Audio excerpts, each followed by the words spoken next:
Om Sai Ram. Here is the sixth part of chapter 5 from your PU Sociology PU2 book, and the name of the chapter is Changes and Development of Villages and Urbanization in India. Today we are going to take up rural developmental programs which created changes in Indian villages. So if you remember, the last time we talked about the problems that the farmers were facing, and due to which many suicides occurred, after which the government became very alert and proactive in providing facilities and succor to the Indian farmer. With introduction of those policies and many more new, the Indian villages got changed. They improved, and there was a better infrastructure in Indian villages. What are those programs? What are those policies, and what kind of changes they brought? It is what we are going to study in this particular part. Rural Developmental Programs, RDP, is a very big name in Indian villages and the policies related to it.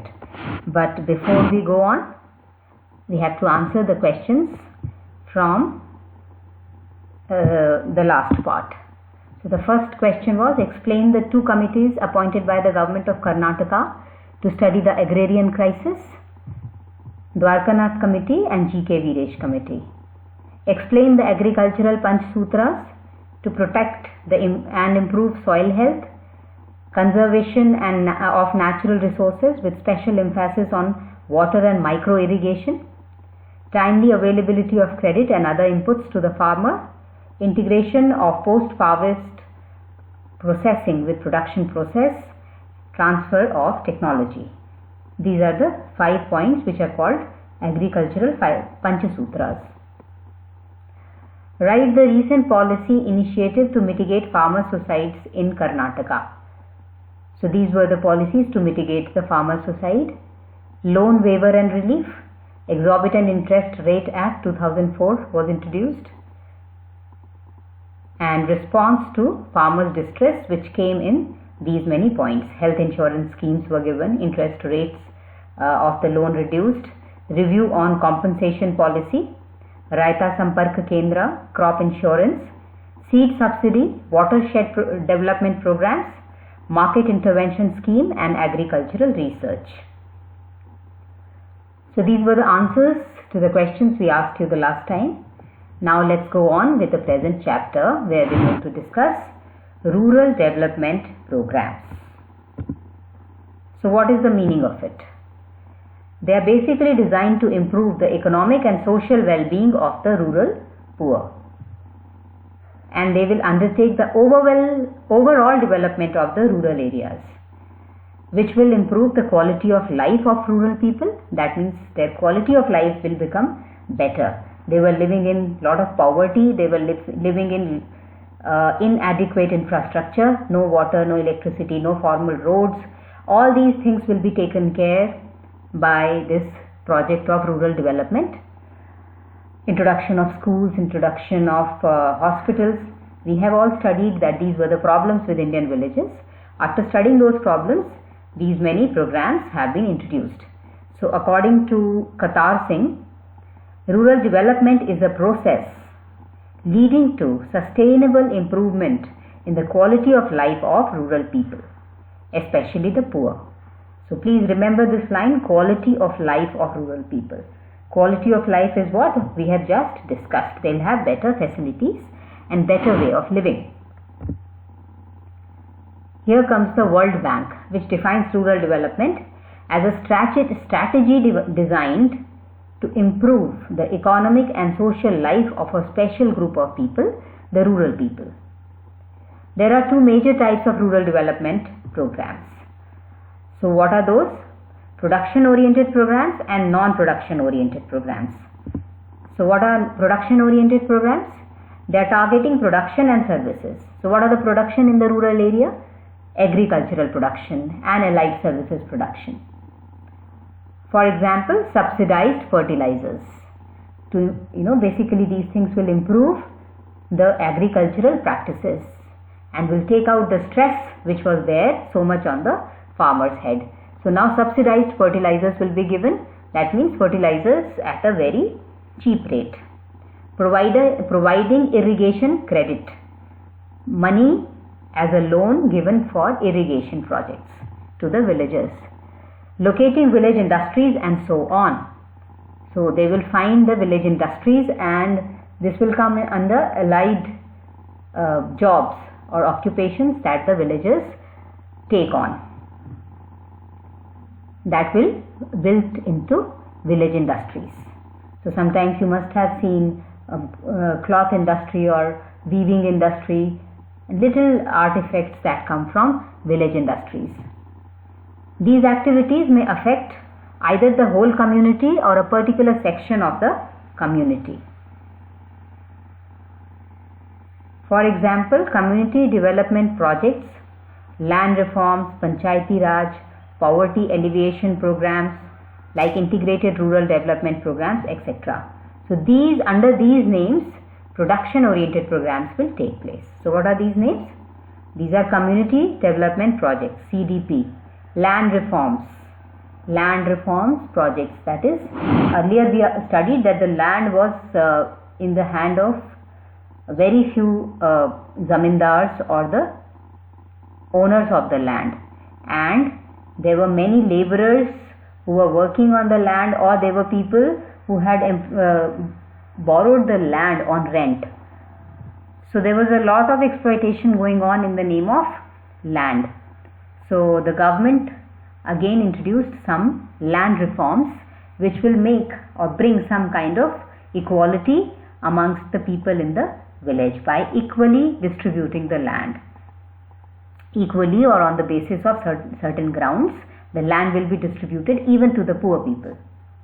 Then Panchayati Raj, that means again the Panchayat have come back through this program, production oriented programs. Because if you remember, after the advent of Britishers, the first thing that suffered in the Indian villages was the hold of Panchayat. But now with these programs, Panchayat is reintroduced. Poverty alleviation programs will be like integrated rural development programs. So these integrated rural development programs will have health, nutrition, awareness, all those things will be there. Other than that, some employment opportunities will also be given to the poor people. So that will alleviate them from poverty. That is the idea of production oriented programs. Now there are non-production oriented programs. What are they? They are targeting living standards. For example, Tribal Development Program 1959, Drought Prone Area Program 1979, Desert Development Program 1977, Food for Work Program 1977, National Rural Employment Program 1980. So all these programs are going to target the living standards of the villagers. Tribal development programs will be looking after the tribal issues. You must be remembering in the third chapter we discussed the tribal issues, and here tribal developmental programs will address those issues.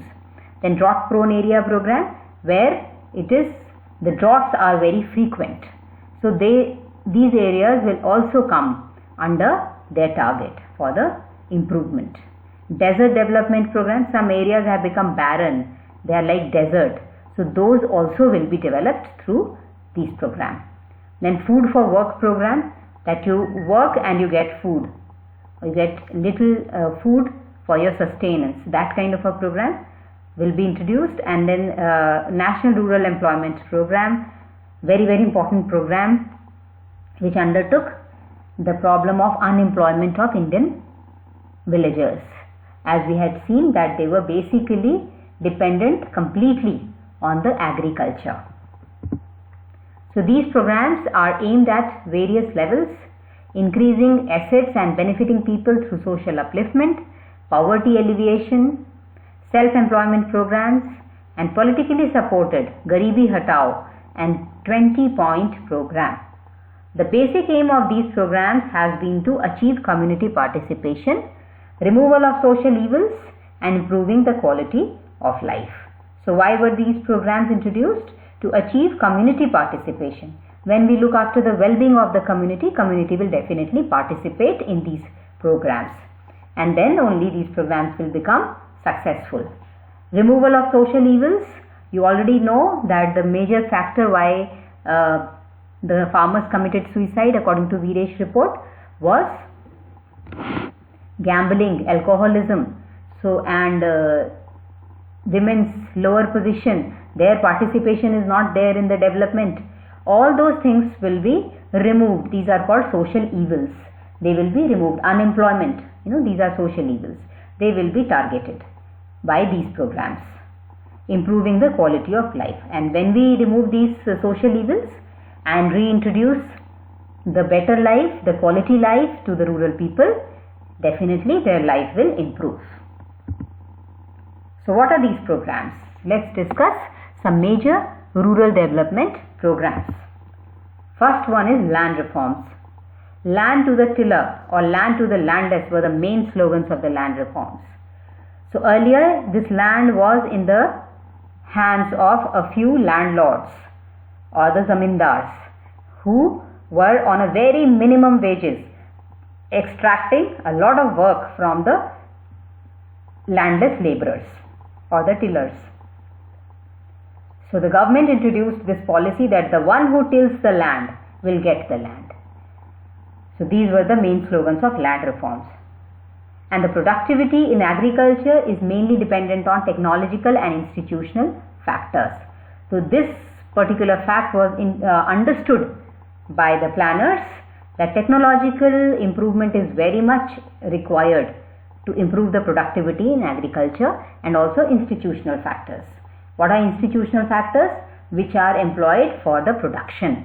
So they can be regarding your inputs, that is the apparatus that you use for agricultural activity, or the money lending, money borrowing, all those things. These are all institutional factors which will be made easier for the farmer so that agricultural practice can be carried on smoothly. So what are these technological factors? Use of agricultural inputs and methods. In that we have improved seeds, fertilizers, improved plough, tractors, harvesters, irrigation, etc., which help to increase the productivity. So new technology will be introduced to the farmers to improve their productivity in comparison to the traditional method that they were using earlier. Now the institutional reform include redistribution of land ownership, improving the size of the farms, providing security of tenure, regulation of rents. So some basic laws came into the picture which will improve the size of the farms and will provide security of the tenure, that how long you are cultivating that particular farm is about the tenure, and that will be secured. That means some laws are there that until that period the land will belong to you till the time you are working on the land, you are practicing agricultural activity. Then regulation of rents, that is now the rents are being regulated by the government, where the landlords cannot any longer exploit the landless laborer for their work, for their labor. Land reforms are aimed at redistributing ownership holding as a part of social justice, reorganizing operational holding for optimum utilization of land. So this, how can we utilize the land which was still lying vacant or which was still lying unused? So those programs were also introduced to optimum utilization of the land, that is maximum utilization of the land, so that every inch of the land should be able to contribute in the productivity, agricultural productivity. What are the major objectives of land reform measures? The major objectives of the land reform measures were abolition of intermediaries, tenancy reforms and conferment of ownership on them, ceilings on land holdings, consolidations of land holdings, organization of cooperative farms. So these are the 5 points under major objectives of land reform measures. What are these? Land reform had been conceived as the most important instrument of revolutionizing agriculture and improving rural areas. So when the land reform happened, it really distributed the land in a more justified way, where even the landless laborer or a poor person, poor farmer, could also get his share of land. So that definitely improved his quality of life. Large number of tenants and farmers have become the owners. Absentee landlordism is almost eradicated. So earlier the landlords would buy the land and keep the land in their name, but will not be there, and the land will be remaining in their name only, and the other people will be practicing the agricultural activities on that. They will be given some compensation or some wages by these landlords, but they will be they are very minimum. So this kind of a practice has been eradicated. Landlordism, the absentee landlordism has been eradicated. The landlord has to be present there in the land to be working out in the agricultural activity. However, due to lack of implementation, and the actual results are far from satisfactory. So this particular land reform movement, although it started with a very high note that many things would be achieved by that, but sadly not so many things have been achieved by this particular land reform, and still the poor laborer remains to be poor because of lack of implementation of this particular policy. Then came the Green Revolution. So these are all under rural development programs. So what is the Green Revolution? As the name only suggests, the Green Revolution talks about increasing the agricultural productivity, making it all green. Wherever you see it is green. That means agricultural productivity should be very high. So in 1960s, the traditional agricultural practices were gradually being replaced by modern technology, and farm practices and a revolution is taking place in the country. So to have this kind of green revolution is very, what is the meaning of revolution? A very sudden change with lot of force and lot of involvement of people. That is a revolution. So and resulting in great changes. So that is revolution. Green Revolution was initiated, and it was based on introduction of new technology, because unless we use the new technology, it is very difficult to have an increased productivity.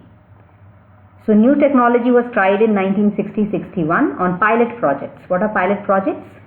Pilot projects mean on trial basis. We are just trying in 7 districts. This was called Intensive Agricultural District Program, IADP. High Yielding Varieties Program, HYVP, and IADP. India's Green Revolution was led by M.S. Swaminathan. Important question. Known as the father of Green Revolution in India. So please remember his name, M.S. Swaminathan, as being the father of Green Revolution in India. This strategy was called by various names: modern agricultural technology, seed fertilizer, water technology, or Green Revolution. So all these belong to the same idea of having increased agricultural productivity, or Green Revolution. Traditional agriculture relies heavily on indigenous inputs such as the use of organic manures, seeds, simple plows, and other primitive agricultural tools, bullocks, etc. Modern technology, on the other hand, consists of chemical fertilizers, pesticides, improved varieties of seeds, agricultural machinery, extensive irrigation, use of power, etc. So here they have contrasted. Basically, the traditional agriculture was based on traditional means of production, agricultural production. So you have all very traditional way of plowing your land, irrigating your land. So definitely your production will also be very less as compared to if you introduce the modern technology.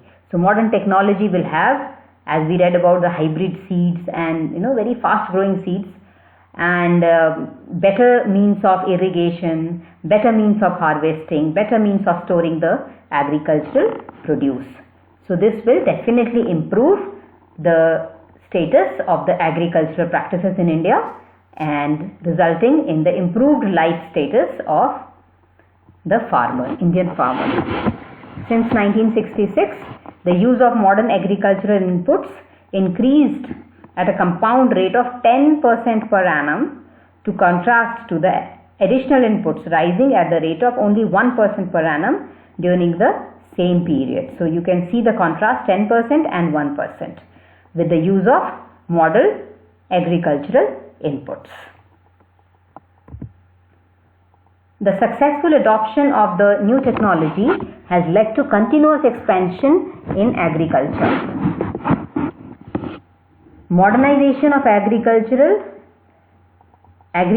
strengthened the linkages between agriculture and industry. So now we see the productivity has increased, the agricultural produce has been increased. So what is the result? It is almost turning into an industry. What is an industry? Industry is where various people are involved to produce a large amount of goods. In this case, crops. And for what reason? For the reason of sale, to earn profit also. Earlier it was basically to sustain their own life, to look after their families, and little bit extra. But here it is now becoming industry because of modernization of agriculture.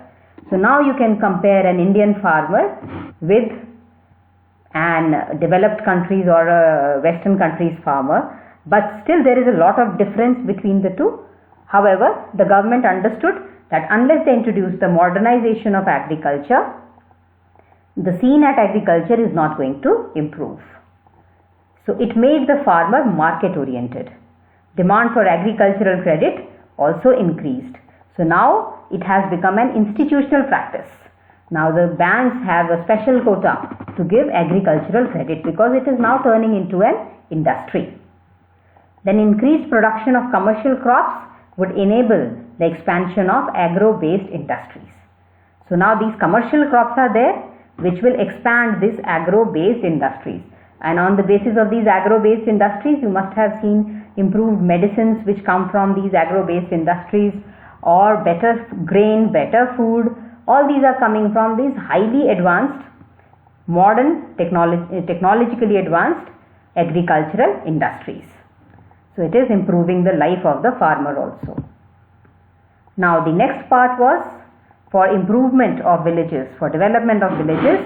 It was Panchayat Raj, which was kind of its glory, its strength was taken away when at the time of advent of the Britishers, who came with their bureaucracy, and they introduced their own people, their own bureaucrats coming from the towns.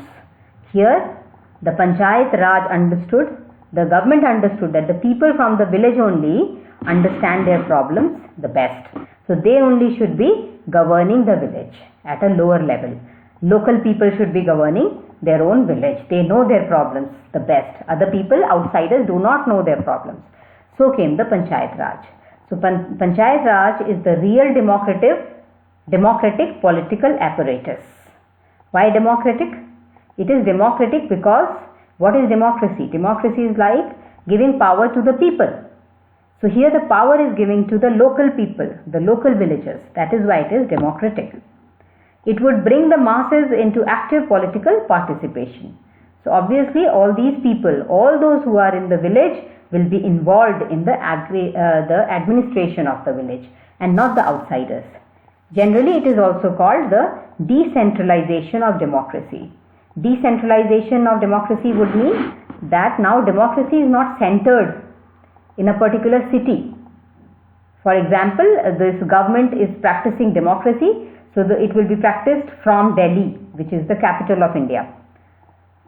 So now it is decentralized. That means it is now reaching the villagers at a grassroots level. So they will also be participating in their own development. Isn't it much better than people ruling from outside? Panchayat Raj as a pattern of political organization is based on the Balwant Raj Mehta Committee study team, an experiment carried out in Andhra Pradesh and Rajasthan. So this particular committee, it studied and experimented in Andhra Pradesh and Rajasthan. Then it was decided that Panchayati Raj should be introduced for governance of the villages. Since 1959, democratic decentralization has been gradually extended throughout India. After the implementation of the Constitution's 73rd Amendment Act 1992, Panchayat Raj brought politics down to village level. So please remember this amendment in the Constitution, 73rd Amendment Act of 1992, which brought the Panchayat Raj. Balwant Rai Mehta Committee recommended a three-tier structure of Panchayat Raj institution. What was it? Three-tier. At these three levels, there will be administration. So the first level is village panchayat at the village level, panchayat samiti at the block level, where it is a cluster of some villages, and zilla panchayat at the district level.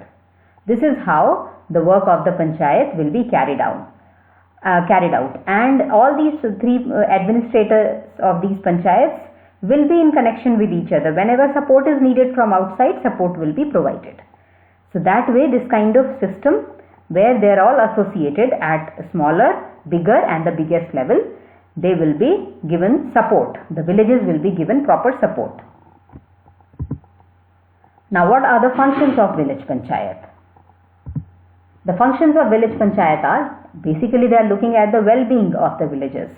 So what constitutes the well-being of the villages? Provision of water supply, maintenance of minor irrigation works, school buildings, family planning. Family planning meaning giving them measures to control the number of the children in the family. Then construction of wells and tanks. Then promotion of agriculture and animal husbandry. Okay, these are the allied things other than the agriculture that the the village people can practice for their livelihood. So first the agriculture will be promoted, and animal husbandry, that is looking after the, for example, cows or hens, and they're selling their produce. Poultry, fisheries, promotion of village and cottage industries. Providing electrical facility. So electricity was a major issue in the government, in the village areas. Now electrical facility will be provided. Construction and maintenance of roads and bridges. So roads and bridges again was a major issue with the Indian villages. There are no proper roads in the Indian villages. You all must have seen it. Basically those roads are kacha roads, not pakka roads. So now pakka roads will be constructed and will be maintained by the government department or the Panchayat Raj. Panchayat will look into that with the support from the government at other levels. And the bridge. So the bridges will basically connect far off areas to the people, the inhabitants, where the people are living. So these will connect the transport and communication. These things will become easier for the villagers. Then creating awareness regarding primary and secondary education. So mostly the villagers are illiterate and they don't even feel the need to send their children to schools. So these panchayats will take care of spreading awareness regarding the necessity for basic education and advanced education for improvement of life. Maintenance of public health by opening small hospitals in the villages so that they don't have to travel to towns and cities. General sanitation. So earlier the condition of the villages were not very hygienic. There were pollution, not pollution we can say, but it was not, the sanitation was not properly managed. So now sanitation will also be looked after. Welfare of the weaker section, be it lower caste, or be it the women, or any other left out section from the village will be taken care by the panchayat. Regulation of fairs and festivals. So you must be knowing all the villages have some kind of fairs and festivals which are a very big attraction to the village people. So Panchayat will be looking after of maintaining those fairs and festivals also. Promotion of social and cultural activities. So these Panchayats will promote the social and cultural activities also.